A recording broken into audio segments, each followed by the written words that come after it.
4. Thank you, Dr. Andrews. Oxford, England, June 20th. Prince Jamal flew to London by Arabian International Airlines, featured on the passenger list as Mr. Kazim bin Abdallah, also the name on his brand new passport. Arabian Int was discreet.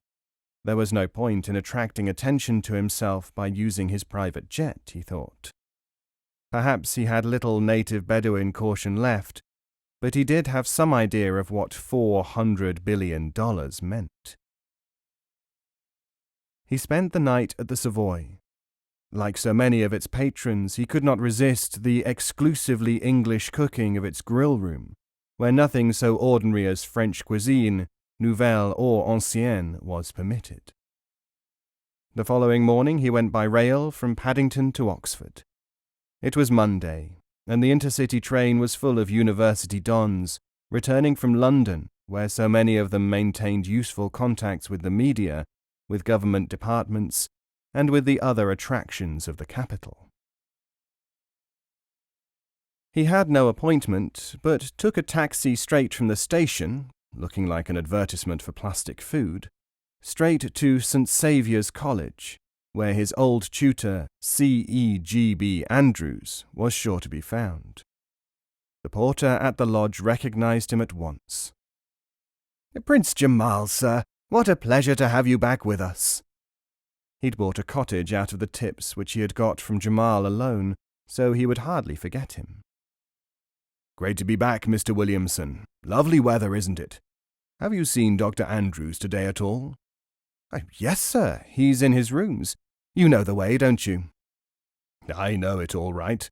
All those essays and tea and crumpets." He wrinkled his nose, and the beefy Williamson laughed as if at a joke. "Righto, sir." Jamal climbed the stairs, worn by centuries of undergraduates, which led to the tutor's rooms.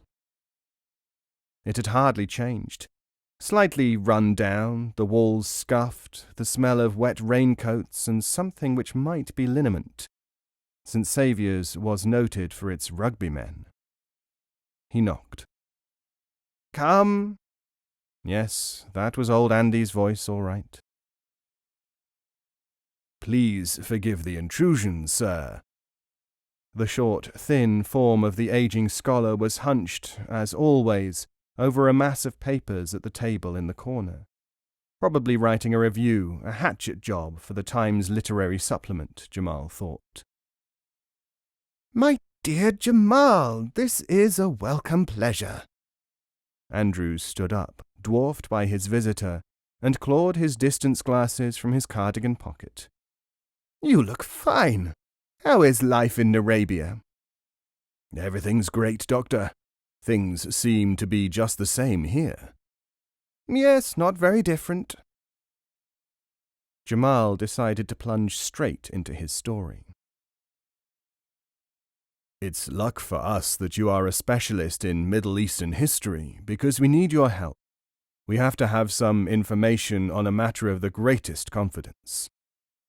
"Anything I can do." "I need information about King Ahmad Shah." That evening, a routine-looking message pulsed out from the radio room at the Royal Arabian Embassy in Kensington Palace Gardens, London. It was sandwiched between two long commercial signals, and it was in clear, too short to need the economy achieved by using Arabia's usual 5-digit commercial cipher.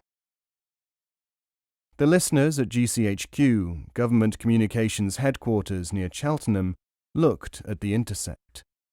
Nothing special here. The reference prefix was, routinely, put through the computer which interpreted Arabic word roots, and the watcher peered at the screen.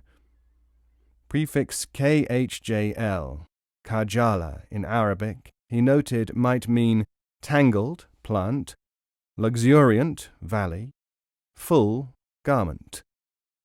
It could also mean timidity, bashfulness. No, nothing there. Not an Arabic word, just a reference to earlier correspondence. He filed the message.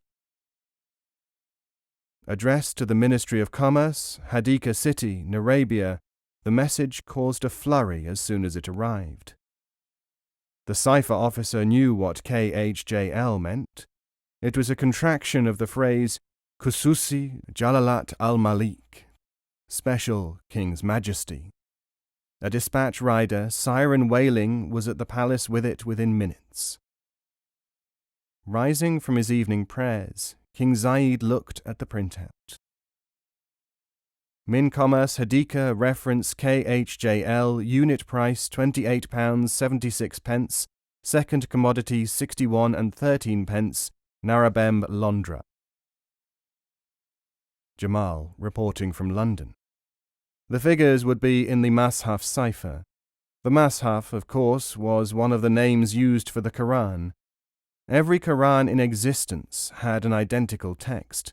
None varied by as much as a dot, so the chapters and verses were always constant. King Zayed reached for his copy and looked up chapter 28, verse 76. Such were the treasures we had bestowed on him that their very keys would have been a burden to a body of strong men.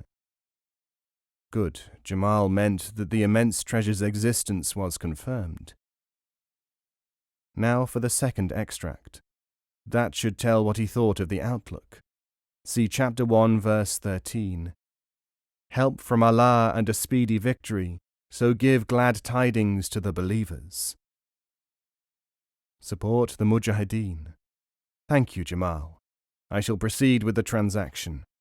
Now, how did one go about putting an advertisement in a Pakistani newspaper? Better send for Court Minister Hafiz. He would get it done.